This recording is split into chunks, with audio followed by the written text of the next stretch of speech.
Mais cela, la recommandation ne lie pas l'exécutif, moins encore le judiciaire. Vous savez, dans le cas du dossier dont on parle, parce que la commission elle est censée se réunir à huis clos, je ne sais pas divulguer les contenus des débats dans la commission. Elle s'est réunie et a proposé, n'est-ce pas, à la plénière un projet de recommandation, une résolution pour, n'est-ce pas, permettre à ce que le procureur général, près la Cour de cassation, puisse initier les enquêtes. Vous savez, nous sommes régis par un règlement qui actuellement établit deux niveaux d'autorisation. La première, à l'article 106, c'est une autorisation aux fins d'instruction. Cela veut dire quand le procureur général près la Cour de cassation adresse son réquisitoire à l'Assemblée nationale, cette dernière met en place une commission et autorise éventuellement l'instruction. Ça, c'est la première étape. La seconde, le procureur général revient à nouveau avec beaucoup plus d'éléments pour solliciter la levée d'immunité et l'autorisation de poursuite. Donc, notre règlement actuel établit ces deux niveaux. On ne peut pas dire que c'est l'Assemblée nationale qui a autorisé la sortie. Non. Vous savez, les pouvoirs, la séparation des pouvoirs, elle existe au Congo. Donc, c'est le pouvoir judiciaire, c'est à lui qu'incombe l'autorisation de sortie ou la limitation des libertés.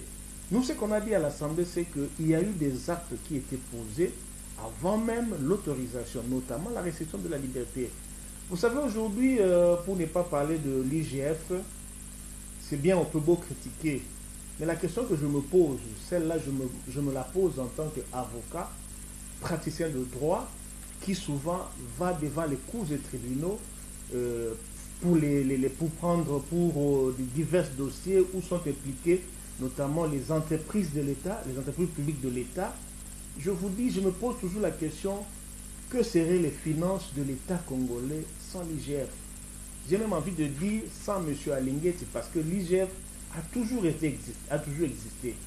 Mais le dynamisme et l'impulsion apportée par M. Alingueti a quand même, à un certain niveau donné, sauvé certaines ressources du pays. Je vous dis, je le répète encore, je suis un praticien de droit. Je suis appelé à prendre part à plusieurs dossiers judiciaires. Ce qui s'est fait est inadmissible, inadmissible.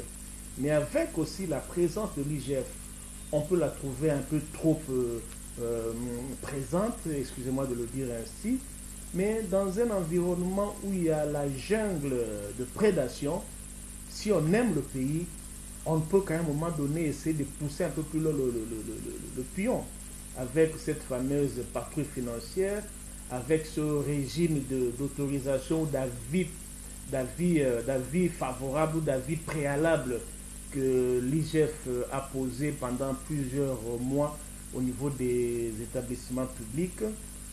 Cela a sauvé les finances de l'État. Donc, à ce niveau ici, nous laissons l'instruction continuer et nous pensons que nous devons faire confiance à notre justice. Il n'est pas question de prétendre que le Parlement a eu à empiéter sur le pouvoir qui sont ceux du judiciaire pour autoriser la sortie de qui que ce soit. Donc nous avons agi en tant que praticiens, en tant que législateurs, parce que la loi doit aussi protéger la victime, non seulement la victime, mais également aussi l'auteur présumé du forfait. C'est cela, en fait, le droit.